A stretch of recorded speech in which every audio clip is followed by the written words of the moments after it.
It's podcast number 24 at joettecalabrese.com, and we've got a great episode for you. Right from the get-go, we want you to know that Joette's podcasts are now available on Google Play, Blubrry, Stitcher, and TuneIn Radio.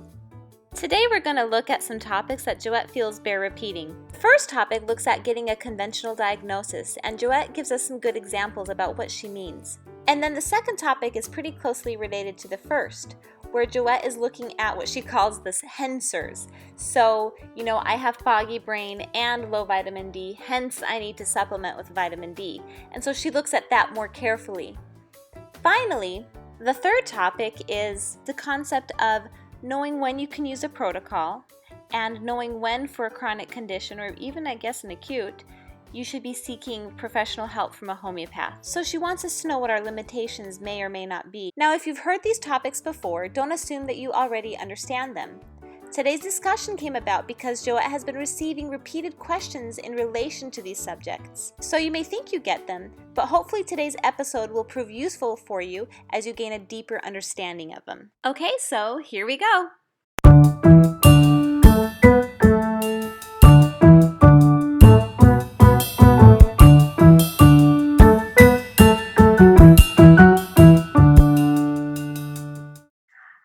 Hi, I'm here with Joette. How are you, Joette? I'm well, Paola. Nice to be here with you. All right, we've just been brainstorming and planning today's podcast, and we've got a real great one for you guys today. It is going to be on things we've said before, topics that bear repeating that Joette has talked about over and over again, and we think it is a great time to remind you guys about some important subjects. And we have 3 that we're thinking of.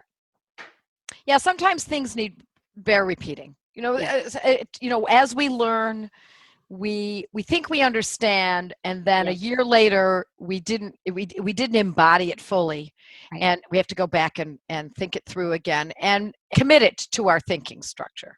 Well, homeschooling classical world, we have grammar, dialectic, and rhetoric. The grammar stage is when you're first understanding the concept and you're getting the vocabulary down and just the very basics. That dialectic is where you're starting to ask questions about it and you're, like you said, starting to embody it. And then rhetoric is where you can really teach it and talk about it and, have an authoritative position. And I think the only way you get through those 3 levels is to repeat it and to hear it again and again.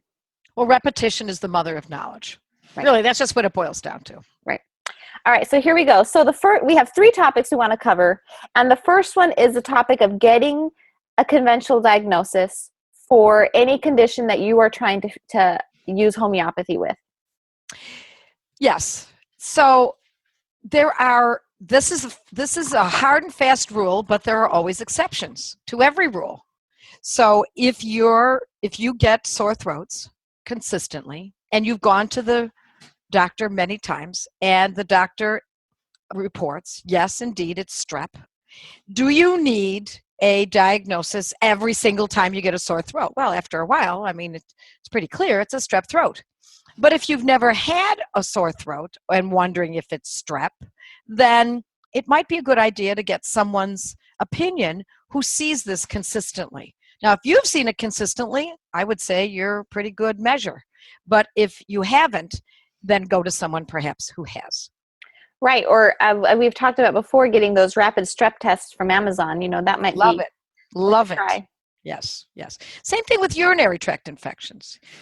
Those can be dangerous. If you've never had one before, it might be a good idea to find out if indeed it is a urinary tract infection. Sometimes it's as obvious as can be. And so I've gone without seeing conventional doctors for many years. I know what's happening, generally speaking, but sometimes I don't. Sometimes I have no idea what's going on. And so I really do need someone who has more expertise than I do in that particular area. So you have to weigh it out. I think a good example for me, at least, is skin conditions.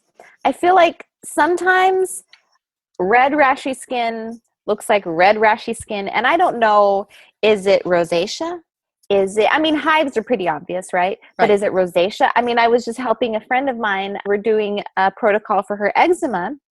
And then suddenly she got this terrible rash all over her. And I thought, oh my gosh, what is it? And so I said, go to the doctor, get a diagnosis. Cause probably antimonium crude, but I just want to know. And she came back and it was impetigo. And that helped so much, getting a nice, firm diagnosis. Right. Yeah, it's good to know that. Sometimes dermatologists and doctors in general don't know what certain conditions are. Right. And sometimes we give them a hard time for it, but to be honest, it can be hard to determine what this or that is sometimes. Right. Now, that precludes, actually, maybe that leads us into that section that you and I were talking about today, and getting too much information. Oh, yeah. And sometimes too much information can bog us down. We Right. want, in using the Banerjee protocols, we forego all of the naturopathic ways of looking at health. And instead of assuming that the liver must be sluggish or it's got to be this meridian or that meridian. No. The Banerjee, I'm not saying that's wrong, but if you're using the Banerjee protocols, generally speaking, we're using conventional diagnostics. So from a doctor's point of view, what is this called? Not from a naturopath, not from a clinical ecologist, not from a functional MD. They look at it much differently. And again, I'm going to say there's nothing wrong with that necessarily, but it will throw you into a different way of thinking. And you kind of, in a way, you have to choose which method you want. Which camp are you in? The homeopathic method, the naturopathic method, the conventional medicine method? So it doesn't mean you can't cross over from time to time, but you have to kind of decide to identify yourself to a certain degree. Okay, so let's run through a couple of examples just to kind of, yes, no, Joette, is this a good diagnosis that you're looking for, or is this too deep of a diagnosis? So the MTHFR gene. Too deep. Too deep. Okay. Too deep. Why? Because what it's not giving. That's not a diagnosis. That's a theory as to why you have this inability to resolve toxins. Right. It has to do with why you're not methylating your B vitamins. That's meaningless in homeopathy used in this method. Basically, if you suddenly have uptake better B vitamins, will your condition go away? We don't know. And for that purpose, it's more of a theorizing and not a firm conventional diagnosis that we can chase. Yeah, so if you're not methylating your B vitamins properly and you're not releasing your toxins, so now what? So what doctors who believe in this method of investigation will tell you is that you need more B vitamins, but these are better methylating B vitamins. Right. What homeopathy says is, how do we even know that it's only the B vitamins? It could be vitamin R that nobody's discovered yet. In addition to the B vitamins, why are we going down that rabbit hole? What are the symptoms? What's the diagnosis and what are the symptoms? That's what we hang our hat on. Yeah, so it's not necessarily that the B vitamins hold the cure. It's perhaps just a side effect, let's say, could of be the disease that you're having. And if we fix the disease, let's say all that gets back to normal again, like it used to be or whatever. Right. Well, when somebody tells me they're not methylating their B vitamins, they're often, bloated, right, and they have constipation, and they might have some skin condition. Right. So symptoms never lie. Let's start with that. Let's actually make that our foundation.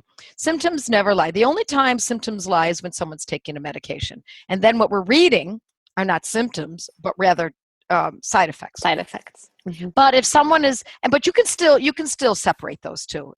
Once you get better at this, you'll be able to figure out what's a side effect and what is a true genuine symptom. And if you're dealing with side effects, the goal then is to address the illness that you're taking the drugs for, so that you can wean off the drugs and therefore eliminate the side effects. Hopefully, depending on the disease. I mean, if it's a really serious disease, we're talking about diabetes, we're not going to tell somebody to get off their insulin. They may never get off of their insulin. Right. For example. Okay. But that's typically, I would think that there's not a lot of diseases where you would say that.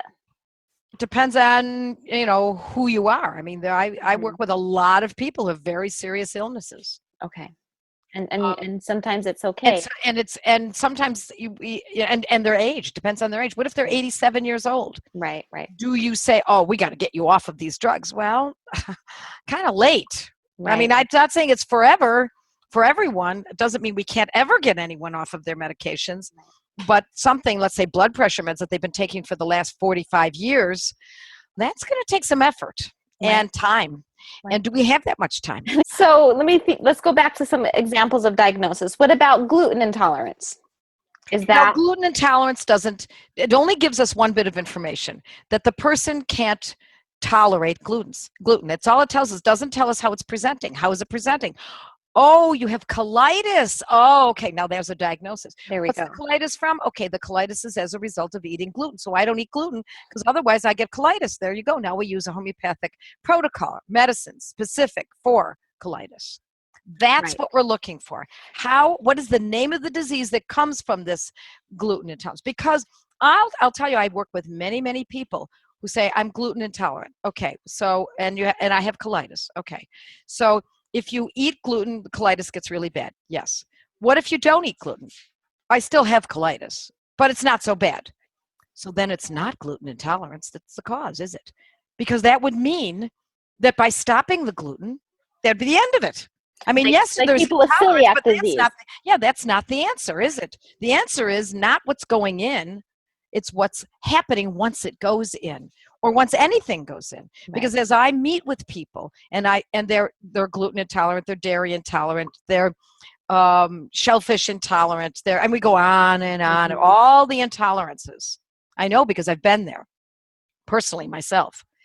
And they eliminate and eliminate and eliminate. And as they get more and more narrow and go down this funnel, what occurs is they're still sick. But now they can't figure out what food it is.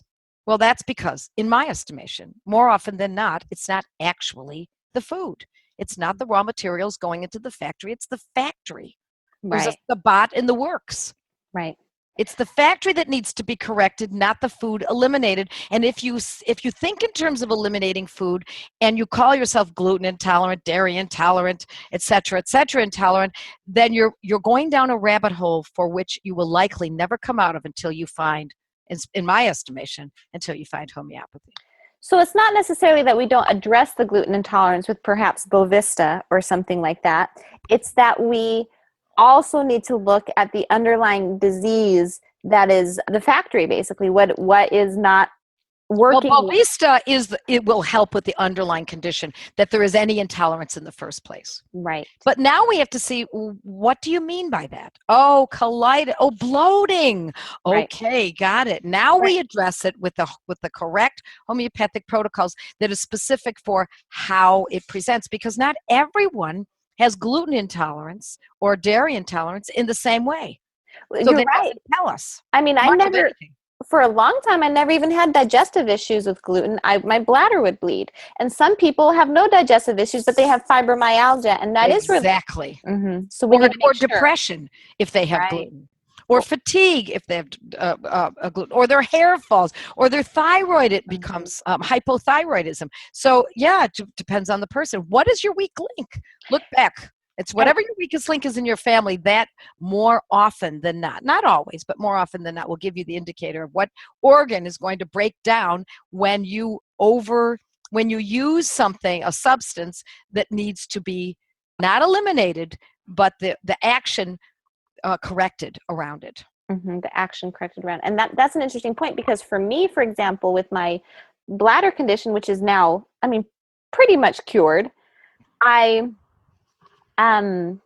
we never even did Bovista for my gluten intolerance until recently. We addressed all the factory problems first, you know what I mean? And it wasn't until recently that you and I decided, okay, well, let's go ahead and try this Bovista too, to kind of finish some things up. So I think that's an interesting point. So be careful when you're looking at gluten intolerance that you're not ignoring. I like that analogy a lot, the factory itself, not just the input that's going in. All right, well, here's another example then. Liver detox. I have a toxic liver versus elevated liver enzymes. There's a difference. Big difference. So walk us through that. Okay. So there are practitioners out there and books that you can read that will tell you that you are toxic. In fact, more often than not, that is the spiel. You're toxic. You're toxic, you have parasites, you have heavy metals, and you have yeast. That's the mantra I hear all the time. Well, I know that intimately because I personally was told that, and what I was reading back 35, even longer ago than that, years ago, that it must be that I'm toxic. Now, what it does is two things. It, again, throws people down rabbit holes. But meanwhile, they're freaking, absolutely freaking over the fact that they're toxic. Every little thing that happens, I'm sweating, so that must mean I'm getting the toxins out. I'm eating kale, so that's a good thing. And everything is myopic around the topic of toxins because it's a scary, quote, diagnosis, unquote.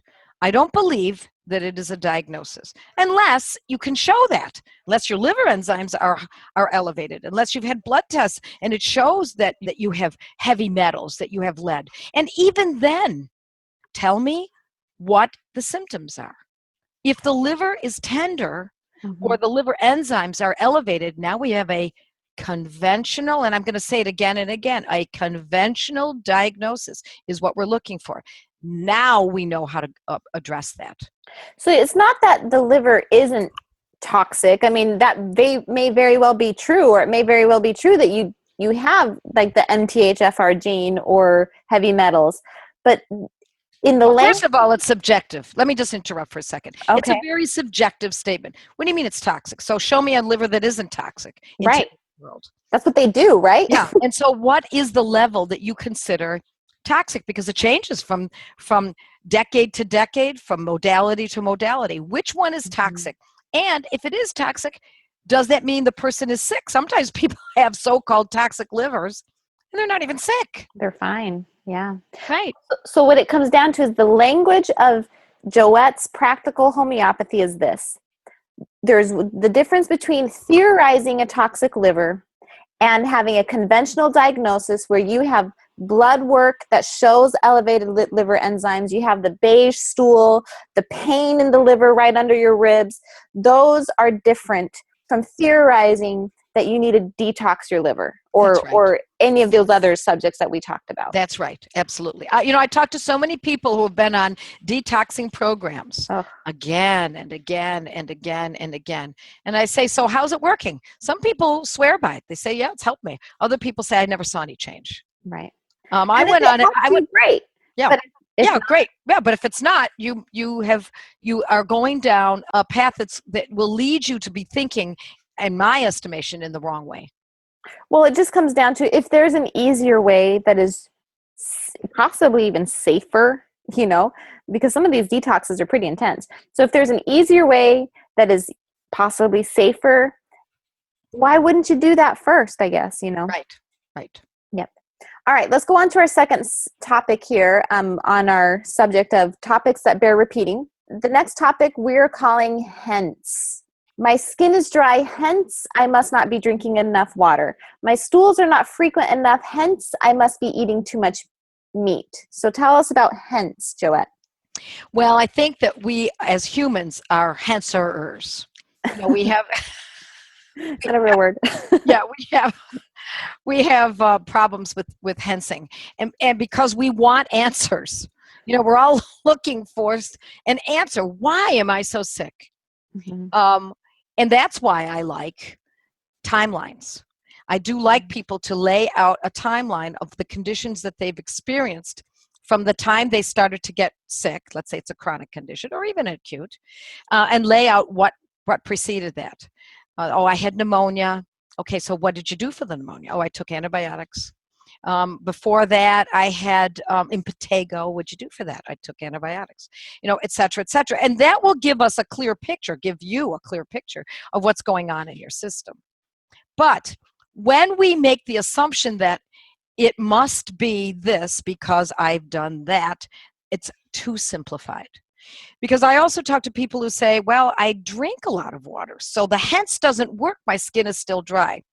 What I love about homeopathy is if you're going to be logical, start out with that. Well, maybe if you're not drinking any water, it might be a good idea, but don't start pounding down a gallon a day. I think that's irreverent of the body's natural understanding of thirst. Mm-hmm. So instead, if the skin is truly itchy and dry and worse in winter, et cetera, and cracking, why not just use a homeopathic medicine for it and correct it once and for all, which is petroleum 200, for example.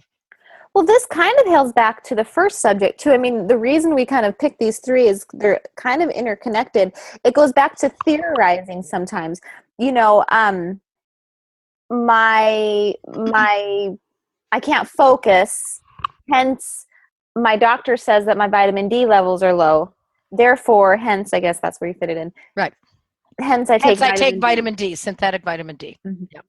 And it goes kind of back to that. Well, then my question is, so you don't get enough, you're not utilizing your vitamin D. So are you eating meat? Are you eating liver?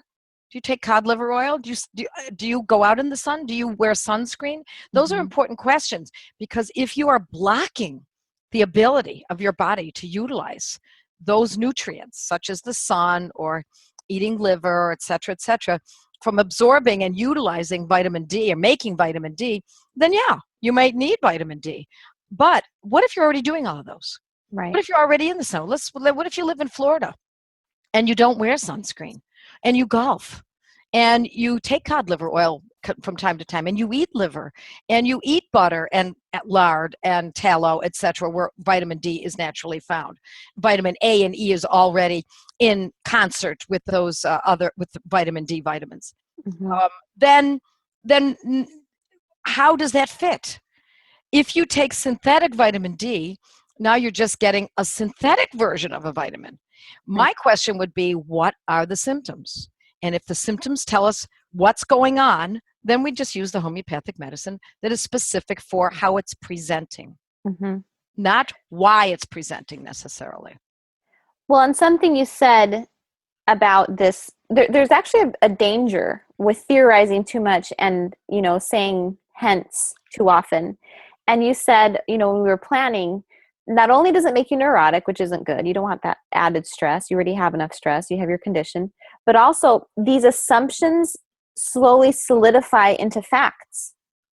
And that's not good. No, they'd solidify into facts in our brains. They concretize. There's no doubt about it. When they're not the facts that we're looking for. Right.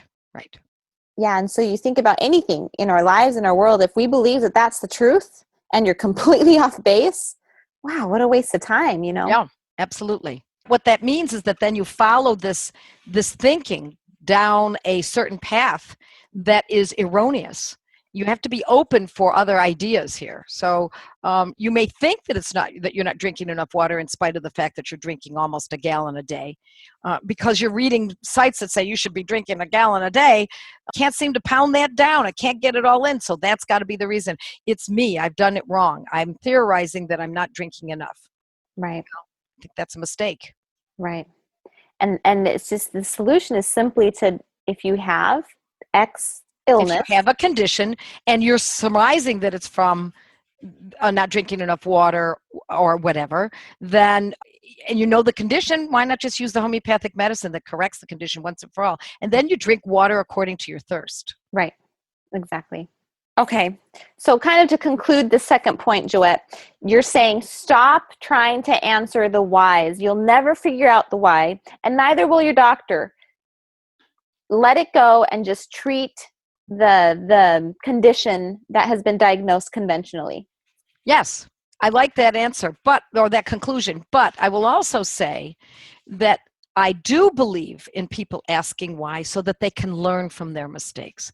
Oh, now I have eczema after having taken antibiotics. What do you know? Right. Now I have, so you can make some assumptions based on your timeline. But that still doesn't give us necessarily a method for treatment, right? Because now we're in the eczema stage, so we have to go with how to use these homeopathic medicines for the eczema. Right. I mean, so it's important to know what a high quality diet is. It's important to know how dangerous antibiotics and other, steroids and other medications are. And so those whys are important, but it doesn't necessarily lead to the answer of how to fix it. All right, so the third point, let's move on to the third point, and that is homeopathy and the concept of cooking a recipe for dinner. Tell us about Yes. that. Okay. I would love to say that homeopathy is formulaic. This is the condition, this is the remedy. Many times we can, and that's what I try very hard to teach in my courses and on my blog and on these podcasts. If it's a simple solution, I'm there to hand it out to you. I want you to have it. However, it's not always like that, especially for many chronic conditions. So if we're baking a cake and you're winging it and you've never made a cake before and you say, well, I know there must be flour in here and I'm pretty sure there's butter in cakes and I think there were eggs too, and let's just throw some sugar in there to make it taste sweet, and you throw it all together, you might end up with a decent cake, you might not. With essential oils, it's very formulaic. If you've got a cold, you use thieves, or if you've got a cold, you use lavender or whatever. If you've got a dental issue, you use clove oil, etc. It's pretty formulaic, and it's often pretty formulaic when it comes to herbs as well. So that's why I believe essential oils have made such inroads in our world today, at least in the US, is that it's super easy. If I've got this, I use that. Homeopathy can do some of that with the Banerjee protocols, but I will also tell you there are many, many, many conditions that humans suffer and animals suffer that are not necessarily readily available through my teachings and even through sometimes the Banerjees. Sometimes we have to revert to classical homeopathy. And that is what the Banerjee protocols are based on in the first place. If you know anything about classical, they are classical homeopaths.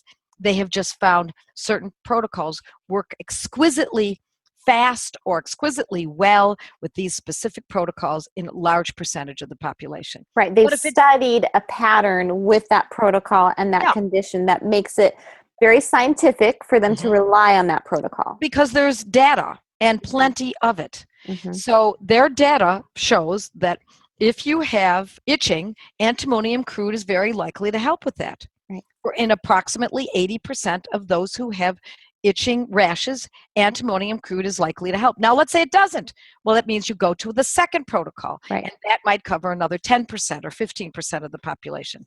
So, but it may get to the point where you still have itching and you've used protocol 1, protocol 2, and if there's a third protocol, that one as well. At that point, we do have to consider going to classical homeopathy. And who gets to help you through that if it's a chronic condition? If you're a seasoned, I mean, many of our students are seasoned homeopaths. Many of them are moms who have been using homeopathy for 40 years. Okay. So, and they have repertories. They own a repertory where they can actually crack open the book and start repertorizing, which is a process. And it is a complex process. I hate to take it out of the hands of neophytes, but it is a complex process that has to be studied and learned. For those who are new, and you're stumped, it's best to see a homeopath. So let's define who is new. Let's talk about me. I love homeopathy. I live and breathe it. I own tons of books. I mean, dozens of books. I have hundreds of remedies. I love it. I help people all the time with protocols. I've, helped my friend. She no longer has ulcerative colitis. And I've done eczema with people, and I've done this and that. Do I get to go to my repertory? I have Kent's repertory. Do I get to go to that and fix someone's chronic disease using classical skills? Because none of the protocols work. If you are educated in using a repertory, I'm not. Then you would not be able to necessarily count on it. And educated meaning I went to homeopathy school. Yes. And using a repertory is complex. Yes. Not a 1-hour lecture here and there. That's right. That's right. Yeah. See, you really do need to study it further. I just think that's such an important point to make, because I hear people, talking, well, I might use some silica for my eczema. No, you're not allowed to do that. No, walk away. Not allowed. You're supposed to do the protocols. Either use the protocol or really know classical homeopathy and have repertorized it. Right. Really know it. Really know it. And classical homeopathy is not a recipe like the Banerjee protocol. No, it is not. It is not. It's very deep. I'm an English teacher, and we were talking about how I get these questions from my students, and it's probably why a lot of people hate English class. because, okay, how long does my essay have to be? You're killing me. I can't answer that question. What is a good essay? Well, we've got diction, we've got voice, we have word choice, we have research, we have facts, we have organization. Yeah, who's it being submitted to? What Yes. are the needs of the publication? Right. What are their requirements? Is it a publication, or is it an English teacher in college? Who's the audience, right? Who's the audience? Who are you speaking to? What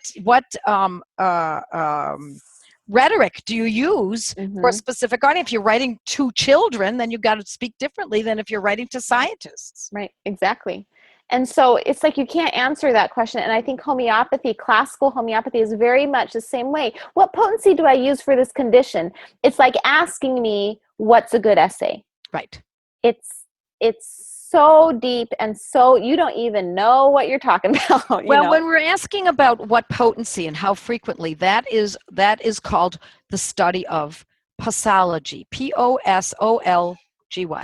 It is a study that I studied for a year. Right. How do you know which potency and how frequently? So first you go into the repertory, if you have learned how to use that. You find out which homeopathic medicine is most likely to fit this person and this person's condition. And then you're going to several rubrics, and well, the way I learned it was all jotted down. Now there are programs, but I would write that all down, and I would write it down on a legal pad, and it would take a good at least 40 minutes to write them all down, look them all up. My 3-legged stool, my 3 most important conditions that needed to be considered.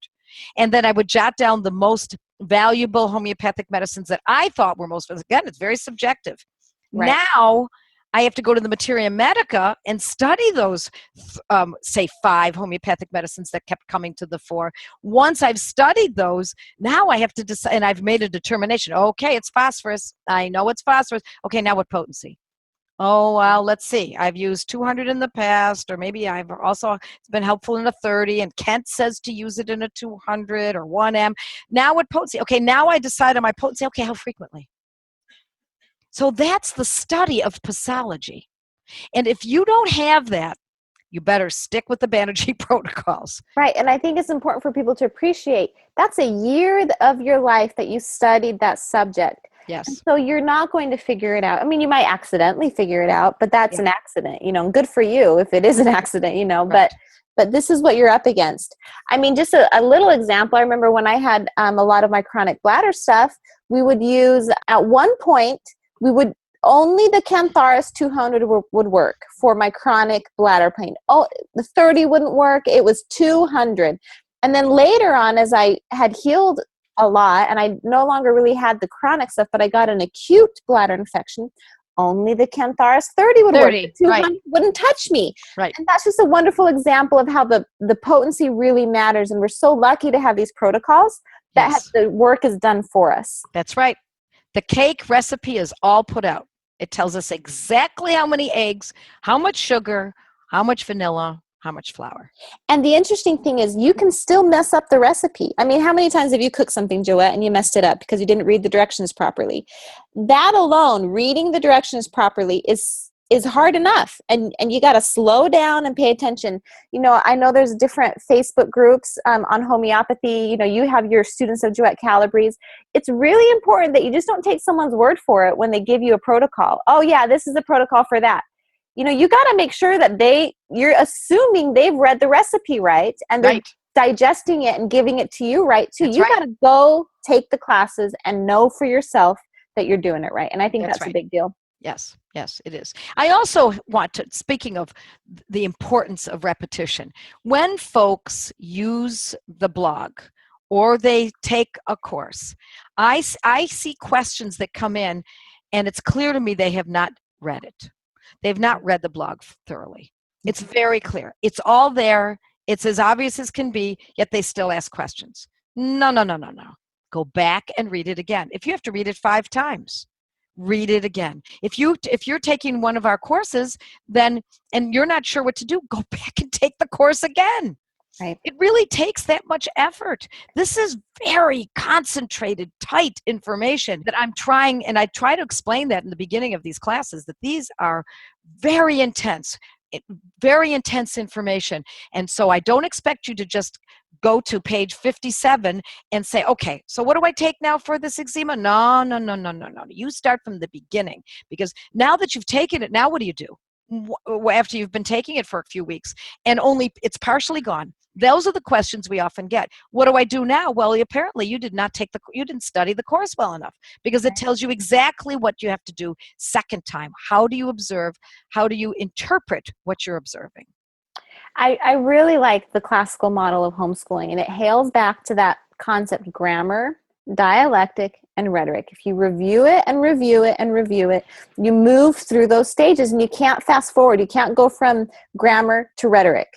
You can't. Yes, You've right, got to work. Well, it's the same thing as we said earlier, as playing the piano. Someone says, well, I really would like to be able to play a Tchaikovsky concerto. Well, great. Do you know where middle C is? Yeah.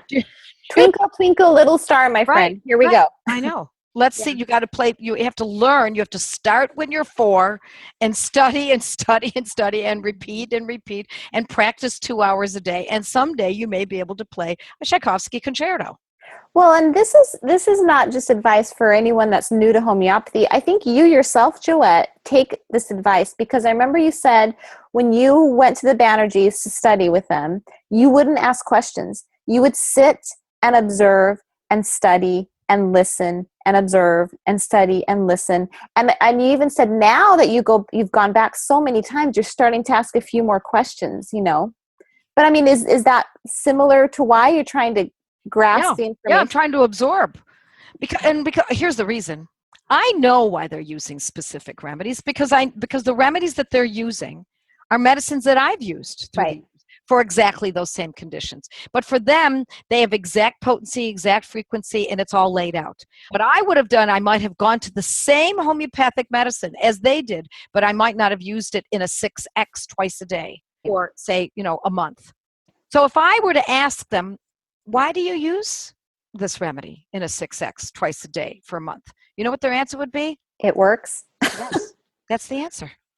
So why would I ask them a question that I know the answer to already? Just keep quiet, Joette, and just observe and record. Observe. And I've got books and books and books of all my observations and recordings. And it's cool because I think you can start seeing patterns. Oh, absolutely. As to, like a belladonna 6 is for pain. Yes. And so we have head pain, we have, different pains, but it's always that lower potencies, and maybe a belladonna and a higher potency does something else. And so you can learn those patterns, but sometimes when you ask point blank, it's hard to answer. Mm-hmm. But when you observe it and you see kind of the constellation, appear to you, you start picking up on that pattern yourself, and you internalize it. Mm-hmm. Mm-hmm. Exactly. Okay, well, those are our 3 points, our 3, topics that bear repeating. And good.